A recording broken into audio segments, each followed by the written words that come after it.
The bride they laughed at was the most dangerous warrior in the galaxy. No one laughed openly during the wedding ceremony. That would have been impolite. But the glances, the shifting mandibles, the poorly concealed smirks behind jeweled respirators, they laughed all the same. Alara Voss stood alone at the center of the celestial Concord Hall, wrapped in layers of ceremonial white silk that shimmered faintly under the starlight filtering through the crystal dome above. The dress had been designed by the finest artisans of the Tri-Spiral Guild, meant to signal submission, purity, and political utility. It hid her scars. It hid her muscles. It hid the fact that every nerve in her body was coiled like a drawn blade. Around her, representatives of 100 species filled the floating tiers. This was not a wedding of love. It was a treaty in flesh. House Viral of the Karuan Imperium had demanded a human bride as a symbolic gesture, proof that Earth's fledgling confederation accepted its junior status in the galactic hierarchy. Humans were still new, still underestimated. Useful engineers. Decent traders. Soft. Alara had been chosen because she fit the image they wanted. Unremarkable. Small. Silent. A bride they could laugh at. Across from her stood her groom, High Scion Tartax Viral, third claw of the Imperium's ruling house. He towered over her, plated in ceremonial obsidian armor etched with gold war runes. His 4 eyes regarded her with mild curiosity, the way one might study an unfamiliar tool. "This is the human?" he asked aloud, his voice amplified through the hall. "I was told she would be stronger." A ripple of amusement passed through the audience. Alara lowered her eyes, just as she had been trained to do. The diplomatic attaches watching from Earth's delegation nodded subtly. Good. Obedient. Non-threatening. No one present knew her real name. No one present knew what she had done. The officiant, a floating crystalline intelligence older than most civilizations, began the ritual words. Alara barely heard them. Her mind was elsewhere, replaying a different hall, a different silence, drenched in blood instead of light. She remembered the Black Halo incident. The galaxy officially listed it as a reactor failure followed by pirate interference. 37 warships lost. Entire fleets erased. No survivors. Unofficially, among certain intelligence circles, it was known as the Hour of the Bride. Alara felt the familiar ache in her spine where neural interfaces had once been burned out and regrown. She had retired. That was the agreement. Earth had promised her peace in exchange for silence.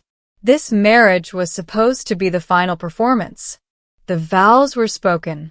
The bond seals activated, projecting holographic sigils around their joined hands. Tarthax's grip was firm but careless. "She will reside within my fortress," he declared. "She will bear witness to the strength of the Imperium." Another polite ripple of laughter. Alara smiled softly. They had no idea.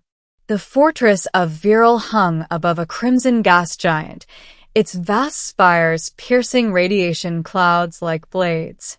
Alara was escorted through corridors of black stone and living metal, her footsteps echoing in the cavernous halls. Servants watched her openly now. Some whispered. Others stared with open disdain. A decorative alliance. One of them muttered in low Karuan, assuming she wouldn't understand. She understood perfectly. Her assigned chambers were luxurious, but isolated, perched high above the fortress core. A cage with a view. Tartax visited her that first night. He dismissed the guards and studied her in silence. "You are quieter than most humans," he said at last. "Do you fear me?" Alara shook her head. "No, my lord." "Good." He circled her slowly. "Then you will not be trouble."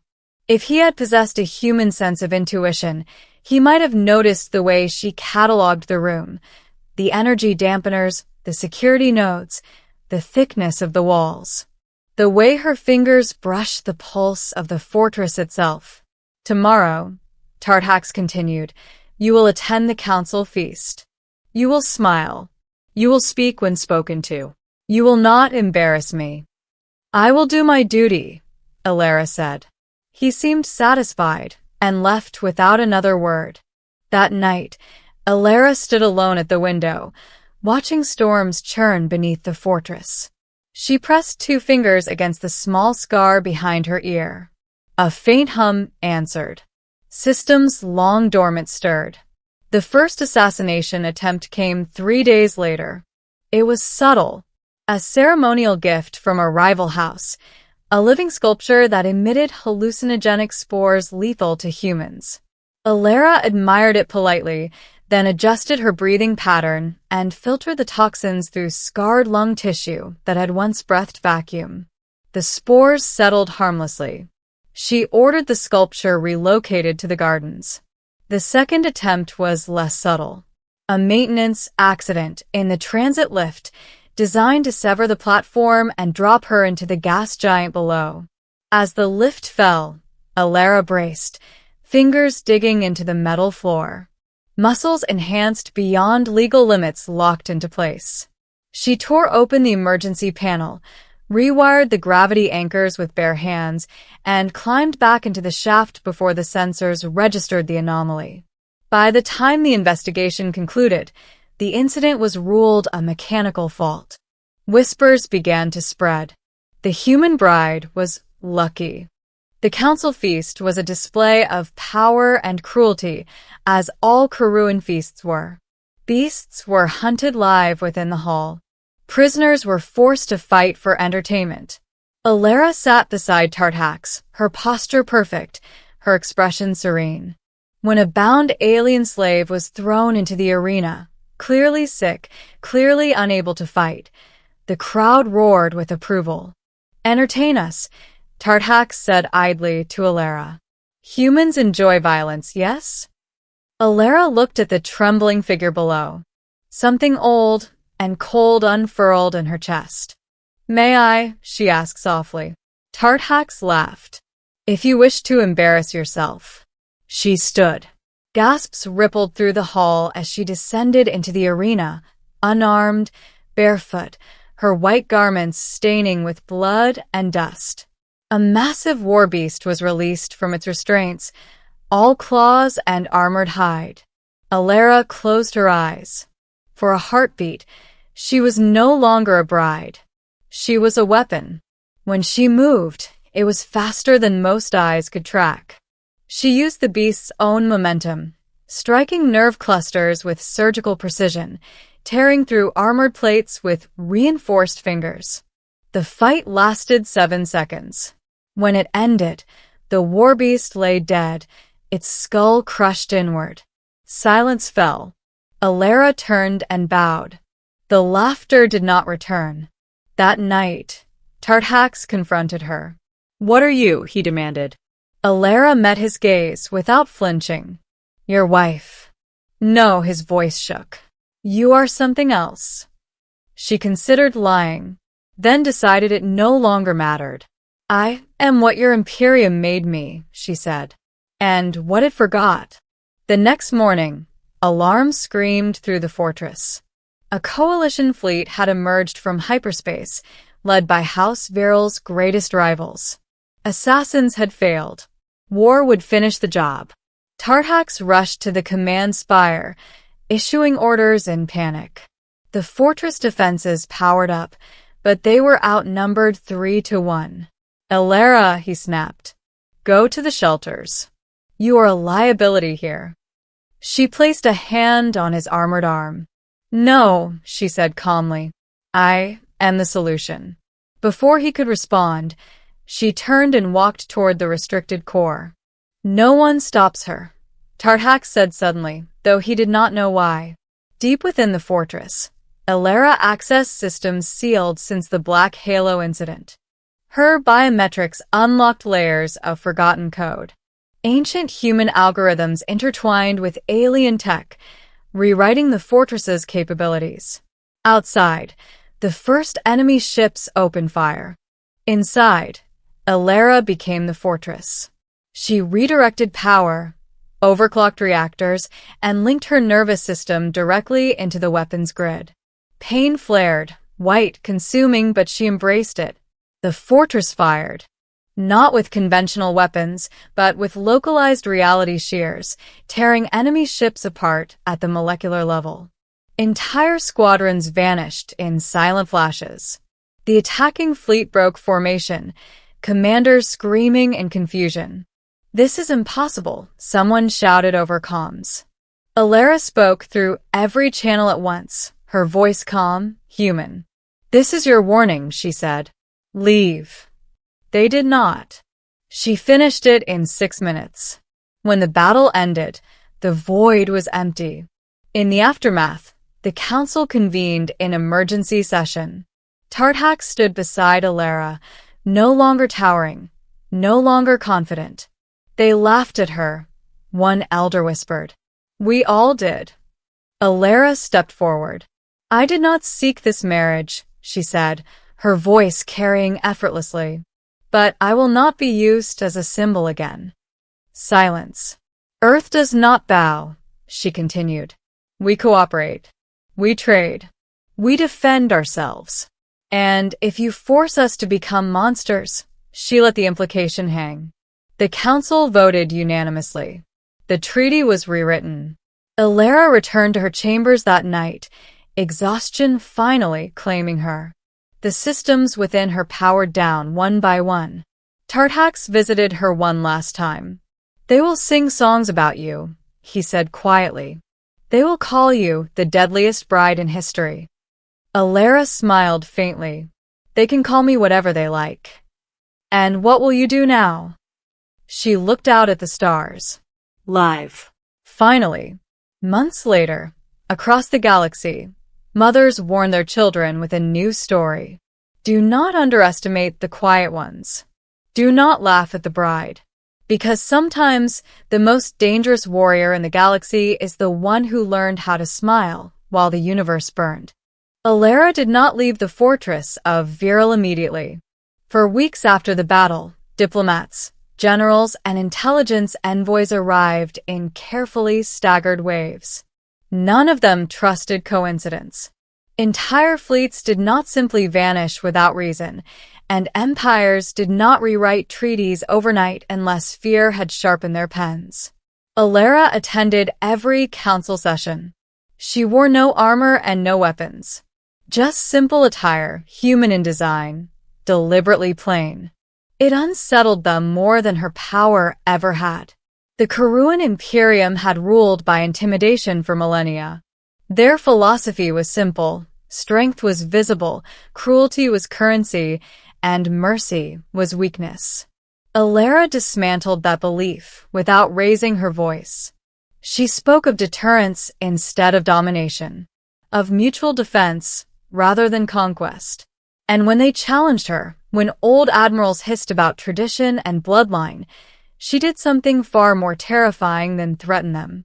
She told the truth. The black halo was not an accident, she said during one closed session, her words echoing through the chamber. It was a test.